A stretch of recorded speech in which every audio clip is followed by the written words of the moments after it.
News, सच जरूरी है। दर्शकों नमस्कार, मैं हूं मीनल और आप देख रहे हैं MNS न्यूज टीवी। स्वागत है आपका देश प्रदेश की खबरों में। आगे बढ़ने से पहले आज की कुछ मुख्य हेडलाइंस पर एक नजर। मॉनसून सत्र 2025 में 21 जुलाई से शुरू होकर 12 अगस्त तक चलेगा, रिजिजू ने ऐसा कहा। नोएडा में अमेठी यूनिवर्सिटी के पास रईस जादव का फॉर्च्यूनर से खतरनाक स्टंट, वीडियो वायरल होते ही पुलिस ने निकाली खेपी। आइसक्रीम लेकर आ रही बच्ची को कार ने कुचला, ऊपर से गुजर गई गाड़ी, सामने आया CCTV footage.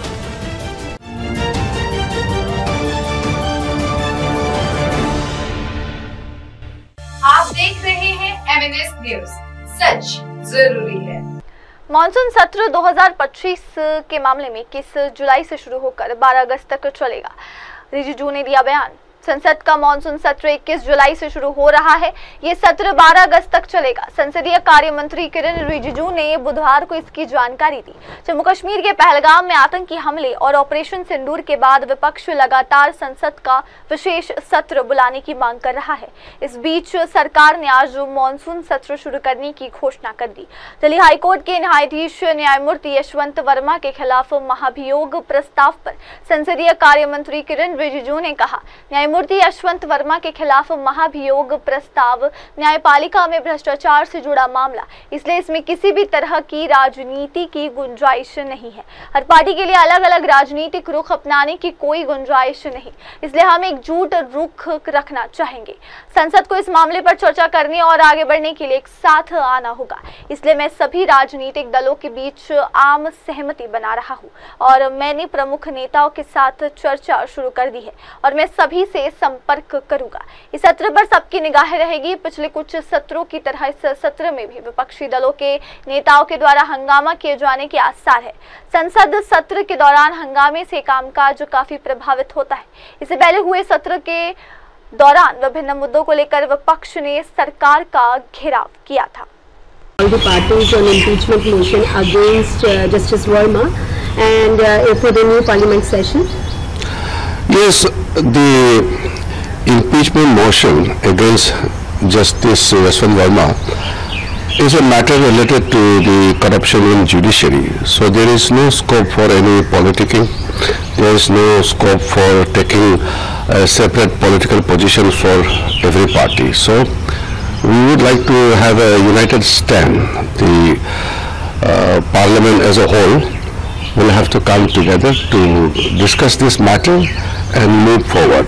So I am building consensus amongst all the political parties, and I have started a discussion with prominent leaders, and I'll reach out to everybody. The another information I would like to share is government has decided to convene the monsoon session of the parliament from 21st July till 12th of August and all our। और अब आगे बढ़ते हुए देखते हैं अगली खबर पर नजर। नोएडा में अमेठी यूनिवर्सिटी के पास 2 युवकों की स्टंटबाजी का एक और वीडियो सामने आया है। वीडियो वायरल होते ही पुलिस ने दोनों युवकों को दबोच लिया, साथ ही फॉर्च्यूनर गाड़ी को भी सीज किया है। नोएडा में अमेठी यूनिवर्सिटी के गेट नंबर 1 के पास फॉर्च्यूनर कार में सवार 2 लोगों द्वारा खतरनाक तरीके से गाड़ी से स्टंटबाजी का वीडियो सामने आया था। ये वीडियो सोशल मीडिया पर तेजी से वायरल हो रहा था, जिस पर संज्ञान लेते हुए थाना 126 पुलिस ने दोनों युवकों को गिरफ्तार कर जेल भेज दिया। नोएडा जोन के ADCP सुमित शुक्ला ने बताया कि वायरल हो रहे वीडियो में दिख रहे युवकों की पहचान कर यूनिवर्सिटी के गेट नंबर 1 के पास वायरल वीडियो में दिख रही कार फॉर्च्यूनर को चिन्हित करते हुए दोनों लोगों को दिवाकर शर्मा पुत्र विष्णु और संजय कुमार सिंह पुत्र सत्येंद्र कुमार को गिरफ्तार किया गया है। उनके कब्जे से घटना में इस्तेमाल गाड़ी फॉर्च्यूनर को सीज किया गया। बता दें कि 3 जून को वायरल हुए एक वीडियो में नोएडा सेक्टर 125 स्थित अमेठी यूनिवर्सिटी के गेट नंबर 1 के पास एक फॉर्च्यूनर में सवार 2 युवकों द्वारा खतरनाक तरीके से गाड़ी से स्टंट किया जा रहा था। इससे वहां आने जाने वाले लोगों को असुविधा का सामना करना पड़ रहा था और ट्रैफिक भी बाधित हो रहा था, जिस पर थाना सेक्टर 126 पुलिस ने तुरंत संज्ञान लेते हुए दोनों युवकों को गिरफ्तार कर लिया। और अब अगली खबर। आइसक्रीम लेकर आ रही बच्ची को कार ने कुचला, ऊपर से गुजर गई गाड़ी, सामने आया CCTV फुटेज। यूपी के बरेली जिले में एक बार ने साइकिल से आ रही बच्ची को कुचल दिया। इस हादसे में बच्ची गंभीर रूप से घायल हो गई। घटना का सीसीटीवी फुटेज भी सामने आया है। यूपी के बरेली जिले में एक दर्दनाक हादसे का मामला सामने आया है। यह एक कार ने साइकिल से जा रही बच्ची को कुचल दिया। हालांकि इस घटना में बच्ची की हालत गंभीर बनी हुई है। स्थानीय लोगों ने कार को रुकवाया और बच्ची को बाहर निकाला। इसके बाद उसे अस्पताल में भर्ती कराया गया, जहां उसका इलाज किया जा रहा है। पूरी घटना का वीडियो भी सामने आया है, जो पास में ही लगे सीसीटीवी कैमरे में कैद हो गए। दरअसल पूरा मामला बरेली के प्रेमनगर थाना क्षेत्र के राजेंद्र नगर इलाके का बताया जा रहा है। यह बालाजी मंदिर के पास सी ब्लॉक में एक 4 व्हीलर ने बच्ची को रौंद दिया। घटना का वीडियो भी सामने आया है, जो पास में ही लगे सीसीटीवी कैमरे में कैद हो गया। इस हादसे के बाद बच्ची गंभीर रूप से घायल हो गई। ये घटना 1 जून की बताई जा रही है। जानकारी के मुताबिक टीचर पूनम पाल अपने लड़के अक्षय कुमार के साथ कैची धाम मंदिर से घूमकर घर लौट रही थी। उस समय उनका लड़का अक्षय गाड़ी चला रहा था। वहीं घर के पास गाड़ी चलाते अचानक सामने साइकिल चलाती हुई बच्ची आ गई, जिसे उसने कुचल दिया। प्रत्यक्षदर्शियों ने उक्त गाड़ी को रुकवाया और गाड़ी के नीचे फंसी मासूम को बाहर निकाला। फिलहाल बच्ची को गंभीर हालत में अस्पताल में भर्ती कराया गया है। अब इसी के साथ आगे बढ़ते हैं और डालते हैं नजर अगली खबर पर। पाकिस्तान में ही दिखेगा ऐसा मेन होल का ढक्कन चुराने लग्जरी कार से आए चोर। कराची के मेयर मुर्तजा वहाब सिद्दीकी ने जैसे ही सोशल साइट एक्स ये वीडियो शेयर किया, कमेंट्स की बौछार हो गई। इस पोस्ट पे पाकिस्तानियों ने जमकर अपनी भड़ास निकाली है। उनका कहना है कि शहबाज शरीफ के राज में मुल्क के हालात ऐसे हो गए हैं कि मेन होल का ढक्कन चुराना पड़ रहा है। एक ऐसा देश जहां मेहनती लोगों को अक्सर कठिनाइयों का सामना करना पड़ता है, लेकिन यहाँ के चोरों की तरक्की देखकर आप भी कहेंगे भाई वाह। हाल ही में कराची से एक ऐसे ही वीडियो ने ध्यान आकर्षित किया है, जिसे देखकर नेटिजन्स अपनी हंसी पर कंट्रोल नहीं कर पा रहे। 49 सेकंड के इस वीडियो में आप देखेंगे कि पाकिस्तान में कैसे चोरी का लेवल रईसी की हदें पार कर गया है। ये मामला मेन होल के ढक्कन की चोरी का है, लेकिन चोरों का तरीका थोड़ा क्लासी था। वायरल हो रहे वीडियो में आप देखेंगे कि एक चमचमाती कार सड़क किनारे आकर रुकती है। फिर उसमें से सज्जन टाइप के 2 चोर भाई साहब निकलते हैं। फिर दोनों महाशय बड़े ही आराम से सीवर के ऊपर से ढक्कन उठाते हैं और कार की डिक्की में रखकर वहां से चलते बनते हैं, जैसे कोई शॉपिंग करके घर जा रहा हो। एक यूजर ने व्यंग्यात्मक लहजे में कमेंट किया, उस मुल्क का क्या हाल होगा जहां चोर लग्जरी कार से आते हैं। दूसरे ने तंज कसते हुए कहा, पाकिस्तान में चोरों का ही तो राज चल रहा है। एक अन्य यूजर ने लिखा, शहबाज शरीफ के राज में मुल्क के हालात ऐसे हो गए हैं कि मेन होल का ढक्कन चुराना पड़ रहा है। और एक यूजर ने कमेंट किया। और अब इसी के साथ आगे बढ़ते हैं और देखते हैं अगली खबर। कुर्बानी सार्वजनिक स्थानों पर न करे साफ सफाई और सौहार्द का रखे ध्यान, शाही इमाम ने कहा ऐसा। शनिवार 7 जून 2025 को देश भर में ईद उल अजहा का त्योहार मनाया जाएगा। ईद उल अजहा मुस्लिम समुदाय के प्रमुख त्योहारों में से एक है। ईद उल अजहा के त्योहारों को लेकर दिल्ली की जामा मस्जिद की नायाब शाही इमाम मौलाना सैयद शाबा बुखारी ने मुस्लिम समुदाय से विशेष अपील की। सैयद शाबान बुखारी ने मुस्लिम समुदाय से अपील करते हुए कहा कि ईद उल अजहा के त्योहार पर कुर्बानी सार्वजनिक स्थान, सड़कों या खुले स्थानों पर ना करते हुए केवल घरों के अंदर या निर्धारित स्थलों पर ही करे।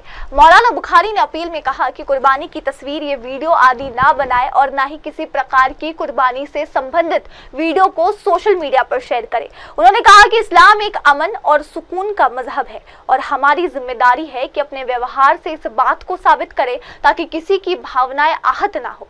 उन्होंने कहा कि इस्लाम सभी धर्म के सम्मान की शिक्षा देता है और दूसरों की भावनाओं को आहत करने से रोकता है, इसलिए कुर्बानी का काम कानून के दायरे में रहते हुए इस तरीके से किया जाए जिससे सांप्रदायिक सौहार्द और सफाई बनी रहे। नायाब शाही इमाम ने कहा, कुर्बानी एक हम धार्मिक फर्ज है जिसे हर सक्षम व्यक्ति को पूरा करना चाहिए। कुर्बानी का कोई विकल्प नहीं। और अब इसी के साथ आगे बढ़ते हैं और देखते हैं अगली खबर।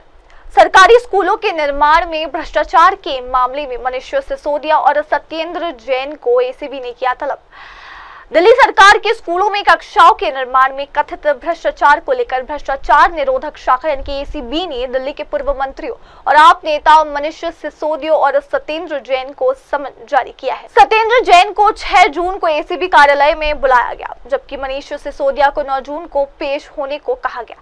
दिल्ली में सत्ता परिवर्तन के साथ ही पिछली सरकार के कामकाज को लेकर भी सवाल उठने लगे हैं। एसीबी ने दिल्ली के पूर्व शिक्षा मंत्री मनीष सिसोदिया और पूर्व लोक निर्माण विभाग के मंत्री सत्येंद्र जैन के खिलाफ दिल्ली के सरकारी स्कूलों के निर्माण में भ्रष्टाचार के मामले में अप्रैल महीने में मुकदमा दर्ज किया था। अब इन आप नेताओं को समन जारी कर पूछताछ के लिए अलग अलग दिन बुलाया है। सत्येंद्र जैन को 6 जून को और मनीष सिसोदिया को 9 जून को पूछताछ के लिए कार्यालय बुलाया गया। भ्रष्टाचार निरोधक शाखा ने पूर्व उप मुख्यमंत्री और शिक्षा मंत्री मनीष सिसोदिया, पूर्व मंत्री सत्येंद्र जैन के खिलाफ अत्यधिक लागत पर कक्षाओं के निर्माण में भ्रष्टाचार के संबंध में मामला दर्ज किया है। इस बाबत बीजेपी नेता हरीश खुराना ने शिकायत दर्ज कराई थी। उन्होंने आरोप लगाया था कि दिल्ली में आम आदमी पार्टी सरकार के दौरान 12,748 कक्षाओं भवनों के निर्माण में 2000 करोड़ रुपए घोटाला हुआ है।